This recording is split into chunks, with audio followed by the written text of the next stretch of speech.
Hi guys, welcome back to my channel సుత్వి vlogs. ఈ ఛానల్లో వచ్చేసి మనం ఆధ్యాత్మికమైన మరియు కొత్త విషయాల గురించి తెలుసుకుంటూ వస్తున్నాం. అయితే ఈరోజు వీడియోలోకి వచ్చేసరికి ధ్రువ నక్షత్రం మరియు దాని ప్రత్యేకత ఏంటో తెలుసుకోబోతున్నాం. ధ్రువ నక్షత్రం గురించి తెలుసుకోవాలంటే మనం ఒక కథ గురించి తెలుసుకోవాలి. ఉత్తానపాదుడు అనే రాజుకు 2 భార్యలు. వారే సునీత, సురచి. రాజుగారికి చిన్న భార్య అయినటువంటి సురచి అంటేనే కొంచెం ఎక్కువ ప్రేమ. ఆమె కొడుకే ఉత్తముడు. పెద్ద భార్య అయినటువంటి సునీత కొడుకు ధ్రువుడు. ఇతడు తండ్రి ప్రేమకు దగ్గరగా ఉండాలని అనుకునేవాడు. కానీ తండ్రి పినతల్లి అయినటువంటి సురచి ఇంట్లోనే ఎక్కువగా ఉండేవాడు. అందువల్ల తండ్రి ప్రేమకు దూరంగా ఉండేవాడు ధ్రువుడు. ఒకరోజు తండ్రితో గడపాలని ధ్రువుడు పినతల్లి అయినటువంటి సురచి ఇంటికి వెళ్ళాడు. తండ్రి ఒడిలో ఉత్తముడు కూర్చుని ఉన్నాడు.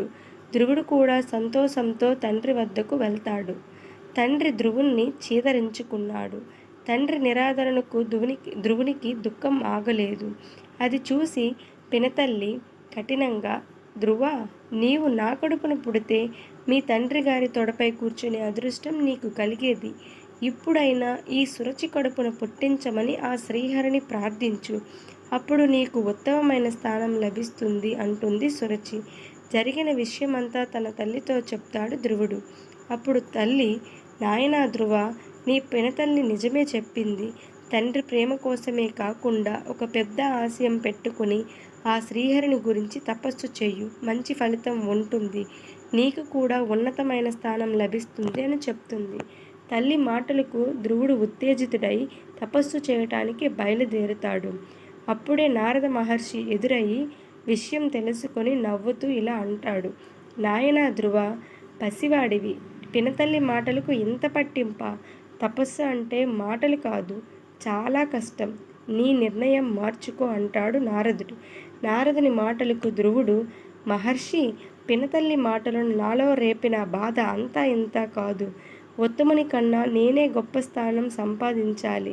అది పొందడానికి నేను ఎంత తపస్సు అయినా చేస్తాను, ఎంత కష్టమైనా పడతాను అంటాడు. నీ పట్టుదల గట్టిది. ఆ శ్రీ మహావిష్ణువు మనసులో తలుచుకొని నిశ్చలమైన మనస్సుతో తపస్సు చెయ్యి. నీ కోరిక తప్పక నెరవేరుతుంది అని ఆశీర్వదించి నారదుడు వెళ్ళిపోయాడు. ధ్రువుడు యమునా తీరాన ఉన్న మధువనానికి వెళ్ళి శ్రీహరిని గురించి ఘోర తపస్సు చేస్తాడు. కొన్ని సంవత్సరాలు తపస్సులో మునిగిపోయిన ధ్రువుడికి శ్రీ మహావిష్ణువు దర్శనమిస్తాడు. ఆనందంతో ధ్రువుడు మునిగిపోయి శ్రీహరిని స్తుతిస్తూ ఎన్నో స్తోత్రాలు చేస్తాడు. అంతటా విష్ణుమూర్తి, ధ్రువ, నీ మనస్సునందున్న కోరిక నెరవేరుస్తున్నాను. ఇంతవరకు ఎవ్వరికీ దక్కని ఉన్నత స్థానాన్ని నీవు పొందుతావు. మహారాజువై గొప్పగా రాజ్యమేలుతూ సుఖ సంతోషాలతో జీవించి చివరికి నక్షత్రమై ఉత్తర దిక్కులో స్థిరంగా వెలుగుతావు.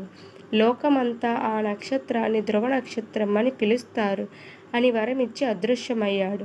నేటికి మనకి కనబడే ఉత్తర ధ్రువంపై ఉన్న నక్షత్రమే ధ్రువ నక్షత్రం. ధ్రువుడు తన గొప్ప లక్ష్యంతో తపస్సు చేసి అనుకున్నది సాధించాడు. ఇది ధ్రువుడి కథ. ఈ కథ నుంచి మనకి ఒకటి గమనించవచ్చు. అదేంటంటే పట్టుదల, దృఢ సంకల్పం ఉంటే ఏదైనా సాధించవచ్చు.